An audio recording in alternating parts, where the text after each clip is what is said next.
عزیز طالبات السلام علیکم۔ ہمارا آج کا ٹاپک ہے حقیقی آمدنی بمقابلہ زرعی آمدنی۔ قومی آمدنی کا مفہوم اچھی طرح سے سمجھنے کے لیے ضروری ہے کہ آپ کو حقیقی آمدنی اور زرعی آمدنی میں فرق سمجھایا جائے۔ قومی آمدنی در حقیقت ان اشیاء و خدمات کا نام ہے جو کسی ملک میں ایک سال کے دوران پیدا ہوتی ہیں، لیکن کیونکہ مختلف اشیاء و خدمات کو ماپنے کے پیمانے مختلف ہوتے ہیں، یعنی گندم کے لیے میٹرک ٹن، کپڑے کے لیے میٹر اور مزدوری کے لیے ہم گھنٹے شمار کرتے ہیں، اس لیے ان کو آپس میں جمع نہیں کیا جا سکتا۔ چنانچہ اس مشکل کو آسان کرنے کے لیے تمام اشیاء و خدمات کی روپے پیسے کی شکل میں ہم مالیت معلوم کر لیتے ہیں۔ گویا تمام مختلف اشیاء و خدمات پر مشتمل حقیقی پیداوار کو روپے میں ماپ کر زرعی آمدنی کی شکل دے دی جاتی ہے۔ زرعی آمدنی کو ہم ظاہری آمدنی یا نومینل انکم بھی کہتے ہیں، لیکن حقیقی پیداوار کو زر کی شکل دینے میں ایک خرابی یہ ہے کہ روپے کی قدر اکثر بدلتی رہتی ہے، کبھی زیادہ کبھی کم ہو جاتی ہے۔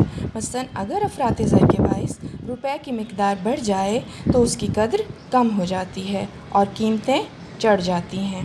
ساتھ ہی ساتھ چیزوں کی پہلے جتنی مقدار کی مالیت ہی پہلے سے زیادہ ہو جاتی ہے، حالانکہ چیزوں کی مقدار زیادہ نہیں ہوئی ہوتی۔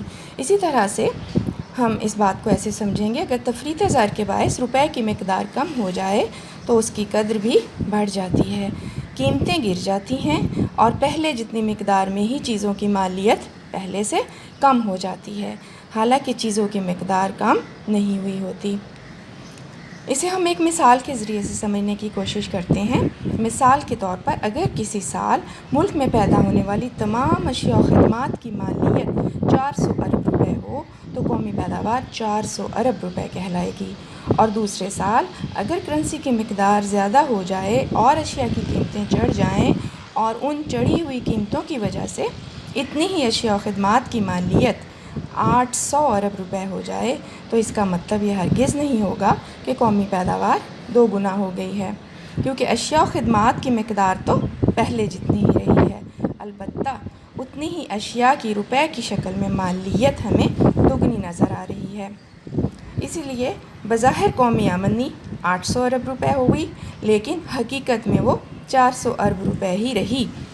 اس کو ہم اور سمجھتے ہیں، اگر ملک میں کرنسی کی مقدار گھٹ جائے اور قیمتیں گر جائیں تو ان قیمتوں کے لحاظ سے پیدا کردہ اشیاء و خدمات کی مالیت 200 ارب روپے ہو جائے تو اس کا مطلب یہ نہیں ہے کہ قومی آمدنی واقعی آدھی ہو گئی ہے، بلکہ حقیقت میں یہ 200 ارب روپے جو ہمیں ظاہر میں نظر آ رہی ہے قومی آمدنی، اشیاء و خدمات کی شکل میں یہ جوں کی توں ہے، صرف اور صرف روپے پیسے کی شکل میں یہ کم ہو کے 200 ارب روپے ہو گئی ہے۔ اسے ہم سمجھنے کے لیے ایک گوشوارہ بناتے ہیں۔ گوشوارے میں ہمیں کچھ کالمز بنانا ہوں گے۔ پہلا کالم ہم بنائیں گے، اس میں ہم قومی آمدنی کا سال لکھیں گے۔ دوسرے کالم میں ہم زرعی آمدنی کی ہیڈنگ دیں گے۔ تیسرے کالم کی ہیڈنگ قیمتوں کا معیار، اور چوتھے کالم کی ہیڈنگ حقیقی آمدنی رہے گی۔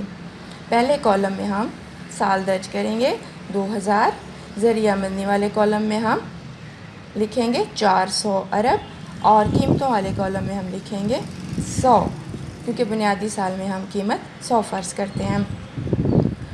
اور حقیقی آمدنی معلوم کریں گے، زرعی آمدنی بٹا قیمتوں کا معیار ضرب 100، اس فارمولے کے ذریعے سے۔ تو ہم لکھیں گے 400 بٹا 100 ضرب 100 برابر 400 ارب روپے۔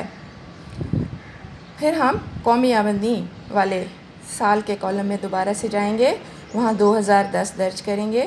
2010 کے بعد کالم نمبر 2 میں ہم زرعی آمدنی والے کالم میں 800 ارب روپے درج کریں گے، اور قیمتوں کے معیار والے کالم یعنی تیسرے کالم میں اب ہم 200 درج کریں گے، اور آخری کالم یعنی حقیقی آمدنی کے کالم میں اب ہم پھر سے کیلکولیشن کریں گے حقیقی آمدنی کی۔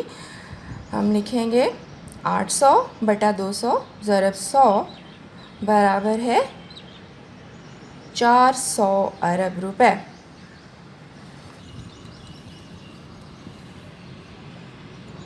اس گوشوارے کی روشنی میں ہم یہ کہہ سکتے ہیں کہ حقیقی آمدنی جو ہمیں اس گوشوارے میں نظر آ رہی ہے وہ جوں کی توں ہے، اگرچہ اس کے بالمقابل ہمیں زرعی آمدنی پہلے سے دوگنا نظر آ رہی ہے۔ غرض حقیقی آمدنی صرف اس صورت میں زیادہ یا کم ہوگی جب ملک میں پیدا ہونے والی چیزوں کی پیداوار کم یا زیادہ ہو جائے۔ اس لیے قومی آمدنی کا صحیح اندازہ کرنے کے لیے یہ ضروری ہے کہ ہم یہ معلوم کریں کہ اشیاء کی قیمتوں میں کتنا اضافہ یا کمی واقع ہوئی۔ مختصراً ہم یہ کہہ سکتے ہیں اس سلسلے میں کہ اگر قیمتوں کے چڑھ جانے کے باعث پہلے جتنی اشیاء کی مالیت بڑھ جائے تو پھر ہم یہ کہیں گے کہ زرعی آمدنی بڑھ گئی ہے، لیکن اگر قیمتوں میں کمی کے باعث پہلے جتنی اشیاء کی مالیت کم ہو جائے تو ہم کہیں گے کہ زرعی آمدنی پہلے سے کم ہو گئی ہے۔ اس کے برعکس حقیقی آمدنی سے مراد اشیاء و خدمات کی پیداوار ہے۔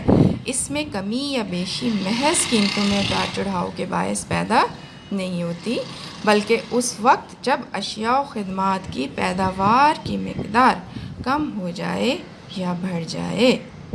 مزید ہم یہ بتا سکتے ہیں کہ زرعی آمدنی مجموعی داخلی پیداوار کو بھی ہم کہہ سکتے ہیں، یعنی ہم زرعی آمدنی کو نامنل جی ڈی پی بھی کہہ سکتے ہیں۔ ایک سال میں پیدا ہونے والی اشیاء و خدمات کی زرعی مالیت جو متعلقہ سال میں رائج بازاری قیمتوں کے لحاظ سے شمار کی گئی ہو، لیکن حقیقی جی ڈی پی زرعی جی ڈی پی میں سے قیمتوں میں ہونے والے تغیرات کے اثرات کو زائل کر کے جی ڈی پی کو ساکن قیمتوں کے لحاظ سے معلوم کرنے کا نام ہے۔ آج کے لیے اتنا ہی۔ اللہ حافظ۔